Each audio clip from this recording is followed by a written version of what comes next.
मान्यवर माननीय सदस्य ने जो पॉइंट ऑफ ऑर्डर उठाया है, मैं इसके हार्द को सदन के सामने रखना चाहता हूं।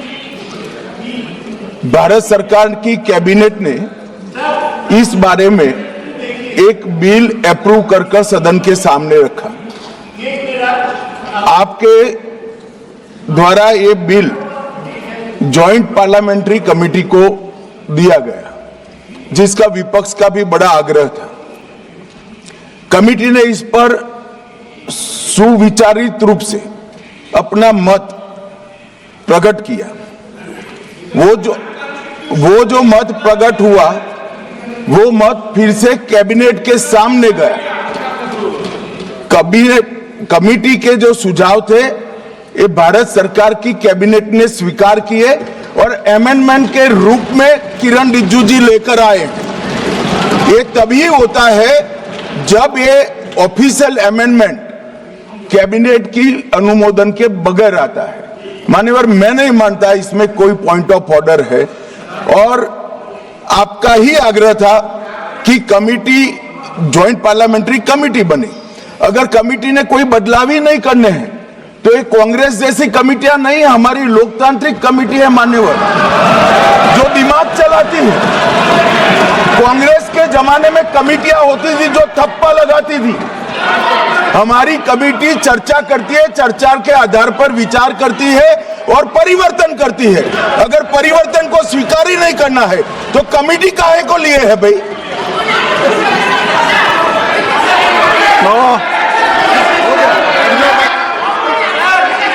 आप जब विधेयक पर चर्चा हो तो सबको मौका दूंगा। अभी 0 ओवर पर मानने के मैं इस पर अपनी व्यवस्था देता हूं। माननीय सदस्यगण श्री NK प्रेमचंद्रन जी ने जो प्रश्न उठाया है, वक्फ संशोधन विधेयक 2025 पर संयुक्त समिति में विधेयक कुछ खंड जोड़ दिए गए जो विधेयक के दायरे से बाहर हैं। इस विषय पर मैं माननीय सदस्यों का ध्यान कौल और सकदर द्वारा रचित संसदीय पद्धति और प्रक्रिया की ओर आकर्षित करना चाहता हूं कि संयुक्त समिति की किसी भी विधेयक में संशोधन करने की शक्तियां बड़ी व्यापक और विस्तृत है। समिति किसी भी विधेयक में पूर्ण रूप से संशोधन कर सकती है या उसको पूर्णतः नया प्रारूप तैयार कर सकती है तथा विधेयक के सिद्धांत में परिवर्तन किए बिना उसका पूरा नाम और संक्षिप्त नाम भी बदल सकती है। इस प्रकार समिति किसी विधेयक में नए उपबंध सम्मिलित कर सकती है तथा विधेयक की व्याप्ति की समिति कर सकती है। विगत में कई संयुक्त समितियों ने विधेयकों में ऐसे संशोधन किए हैं।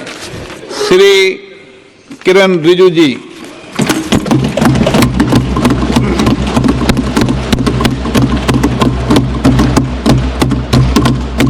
Honorable Speaker, sir, I rise to move the motion for consideration of the Waqf Amendment Bill 2025 and Mussalman Waqf Repeal Bill 2024. अध्यक्ष महोदय जी, आपने जो रूलिंग दिया है, जेपीसी के बारे में जिक्र किया है, उसी के साथ साथ जुड़ते हुए एक मिनट किरण जी, एक मिनट श्री सोगत राय जी संशोधन संख्या 108 को प्रस्तुत करें। आप बोल रहे थे ना? Under Rule 77(2) of the Rules of Procedure, I propose that the Waqf Amendment Bill 2025 be recommitted for the purpose of eliciting further opinion thereon. Okay, माननीय मंत्री जी अब 12-16 पर अपना वक्तव्य दें।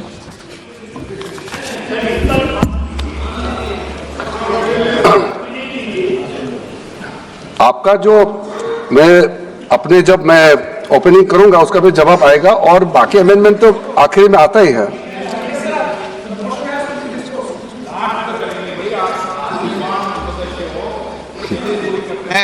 चलिए माननीय मंत्री जी। माननीय अध्यक्ष महोदय, हम सबको बहुत डिटेल में जाने का भी आवश्यकता नहीं है। कमेटी के बारे में उसका जिक्र काफी हो चुके हैं, लेकिन मैं इतना कहना चाहता हूं कि जो कमेटी इस बार दोनों सदन लोकसभा राज्यसभा मिला करके ज्वाइंट कमेटी में वक्फ अमेंडमेंट बिल पे जो चर्चा हुई है, आज तक भारत के संसदीय इतिहास में इतना व्यापक रूप से चर्चा, कंसल्टेशन और समय कभी नहीं दिया है।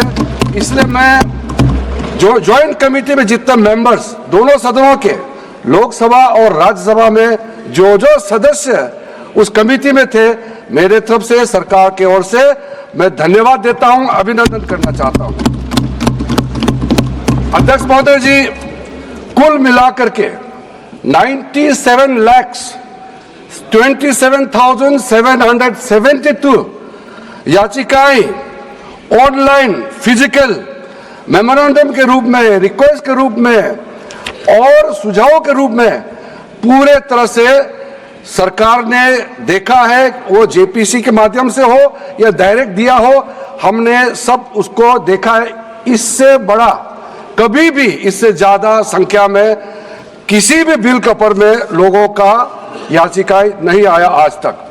कुल मिलाकर के 284 डेलीगेशन ने अलग अलग समुदाय के जो स्टेक होल्डर्स है, उन्होंने कमेटी के सामने में अपने बात को रखा है, सुझाव भी दिया है। 25 स्टेट गवर्नमेंट और यूनियन टेरिटरीज का वक्फ बोर्ड्स ने अपना सबमिशन भी पेश किया गया है। इसके अतिरिक्त कई लीगल लुमिनरीज, विद्वान लोग हैं हमारे समाज में, कम्युनिटी लीडर्स हैं, अलग अलग धार्मिक संस्थाओं का प्रतिनिधि, charitable organisation, civil society, academicians, researchers, policy makers, सब ने इस कमेटी के सामने में पेशकश किया है। उसके साथ साथ मैं कहना चाहता हूं सर, आज जब मैं जो बात रखूंगा आपके सामने में, पिछली बार जब हमने ये प्रस्तुत किए थे बिल को इस सदन में, तब भी मैंने कई बातें बताई थी। आज मैं उसको नहीं दोहराते हुए कुछ बातें मैं जोड़ूंगा, और मुझे अपना बात रखने के बाद सिर्फ उम्मीद ही नहीं, पूरा यकीन है कि जो लोग इस बिल को विरोध कर रहे थे, वो हृदय में भी बदलाव होगा। पॉजिटिव सोच के साथ इस बिल में सब समर्थन करेंगे, ये मैं विश्वास के साथ आप आगे अपना बात रखना चाहता हूं। क्योंकि मैं पॉजिटिव नोट से बात रखना चाहता हूं, तो इसलिए एक मेरे जो मन की बात है मैं कहना चाहता हूं, तो इससे अच्छा संदेश जाए। किसी के बात कोई, अध्यक्ष महोदय, किसी की बात कोई बदगुमान ना समझे, इस जमीन का दर्द कभी आसमान ना समझेगा। ये मैं दिल से कह रहा हूं, क्योंकि अच्छा सोच के साथ, बड़ा दिल के साथ, खुले मन से मैं ये प्रस्ताव आपके सामने में पेश कर रहा हूं। सर, कई लोगों ने अपने अपने तरीके से बातें रखी हैं। किसी ने कहा ये प्रावधान अनकॉन्स्टिट्यूशनल है, गैर संवैधानिक है। किसी ने कहा ये इलीगल है, अनलॉफुल है। सर, ये बिल जो हम लोग जिक्र कर रहे हैं कोई नया विषय नहीं है। आजादी से पहले ये बिल, जब पहली बार मुसलमान वक्फ वैलिडेटिंग एक्ट पास किया गया था 1913 में, तब से इसका इतिहास शुरू होता है। उससे पहले प्रिवी काउंसिल ने 1894 में इनवैलिडेट किया था वक्फ अल औलाद को। बाद में उसका प्रॉपर लीगल फॉर्म में 1913 के बाद फिर 1923 में द मुसलमान वक्फ एक्ट लाया गया था, जिसमें अकाउंटिंग और ट्रांसपेरेंसी के बारे में ये जोर उसको देते हुए ये एक्ट पास किया गया था। उसके बाद 1930 में द मुसलमान वक्फ वैलिडेटिंग एक्ट लाया गया है, जो रीइंफोर्स करता है legal validity of the family वक्फ। परिवार में जो वक्फ होता है उसको जोड़ देते हुए ये बिल लाया गया है। उसके बाद आजादी के बाद 1954 में 1954 में वक्फ एक्ट पहली बार आजाद भारत का एक्ट बनी, और उस समय स्टेट वक्फ बोर्ड का भी प्रावधान उसी 1954 एक्ट में प्रावधान किया गया था। उस समय से लेकर के कई संशोधन के साथ में 1995 में व्यापक रूप से ये वक्फ एक्ट बनी है। तो उस समय किसी ने नहीं कहा कि ये एक्ट अनकॉन्स्टिट्यूशनल है, किसी ने नहीं कहा उस समय ये अनलॉफुल है। आज जब हम उसी बिल को सुधार के ला रहे हैं तब आपको ये अनकॉन्स्टिट्यूशनल अनलॉफुल का ये शब्द इस्तेमाल करने का आपको ये नौबत कैसे आया, ये सोच क्यों आया? अगर आप सच्चे दिल से सोचते हैं और मन साफ होते हैं तो आप तर्क पे जाते हैं। इस संशोधन बिल में जो जो तर्क है आप उसमें बात कीजिए, आप उसको छोड़ के जो कोई लेना देना नहीं है बिल में उसका बात आप लेकर के लोगों को गुमराह करने का बरगलाने का काम जो किया है उसको मैं शुरू में साफ करना चाहता हूं। अध्यक्ष महोदय जी, 1995 में ट्राइब्यूनल का पहला व्यवस्था किया गया है ताकि वक्फ बोर्ड का कोई भी निर्णय किसी को अगर पसंद नहीं है या उसको चैलेंज करना चाहता है तो वक्फ ट्राइब्यूनल वहां आप जा सकते हैं। उसका प्रावधान पहले बार हुए हैं और उस समय यह भी फैसला हुआ कि 5 लाख से ज्यादा आमदनी किसी वक्फ प्रॉपर्टी में है उसके लिए सरकार एग्जीक्यूटिव ऑफिसर्स अपॉइंट किया जाएगा। ये भी 1995 में शुरुआत की है। अध्यक्ष महोदय जी, ये आज एक ट्रिगर पॉइंट क्यों हुआ है? ये अमेंडमेंट बिल लाने का आवश्यकता सबसे ज्यादा शुरुआत कहां से हुई? मैं संक्षेप में बताना चाहता हूं। 2013 में 2014 में हम सब चुनाव में गए और चुनाव में जाने से पहले 2013 में कुछ कदम ऐसे उठाए गए हैं जो आप सुन करके आप सदस्य के रूप में भी और इस देश का नागरिक होने के कारण आपके दिमाग में यह बात जरूर सवाल उठेगा कि ऐसा कदम क्यों उठाया गया है। सर, 2013 में पहला यह बदलाव हुआ कि इस देश में कोई भी आदमी, कोई भी इंसान, चाहे वो हिंदू हो, मुसलमान हो, सिख हो, ईसाई हो, पारसी हो, बौद्ध हो, जैन हो, वक्फ क्रिएट कर सकता है। सबको मालूम है वक्फ एक मुसलमान का अल्लाह के प्रति अपना एक उसका एक पायस चैरिटेबल रिलीजियस पर्पस के लिए वक्फ क्रिएट किया जाता है, लेकिन उसमें डाइल्यूशन करके 2013 में कोई भी वक्फ क्रिएट कर सकता है।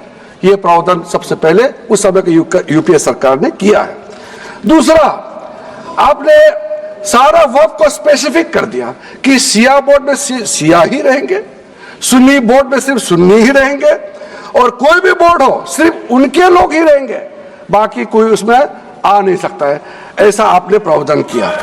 तीसरा, 2008, सर आप शांति से सुनने के बाद आप जो भी पूछेंगे हमारे रिप्लाई तो आएंगे ही। सर, डिबेट का आखिरी में है, मेरा फिर से रिप्लाई होगा। तो अभी मैं जब शुरुआत में कुछ दृष्टिकोण रख रहा हूं, इसमें कोई हस्तक्षेप ना करे, ध्यान से सुनिए ताकि हमारा डिबेट का स्तर भी ऊंचा रहे और तर्क भी सामने में आ जाए। सर, एक प्रावधान आया सेक्शन 108। उस सेक्शन 108 में यह लिखा गया है कि वक्फ बोर्ड का जो प्रावधान है इस देश में कोई भी मौजूदा कानून के ऊपर में रहेगा, ओवरराइडिंग इफेक्ट रहेगा। ऐसा आपने कानून बनाया है। इस देश में ऐसा कानून कैसे मंजूर कर सकते हैं अध्यक्ष महोदय जी? हर कानून अपना अपना हिसाब से चलता है, लेकिन एक कानून दूसरे कानून के ऊपर में ओवरराइडिंग इफेक्ट होगा, ये कोई भी मान्यता नहीं दे सकता है।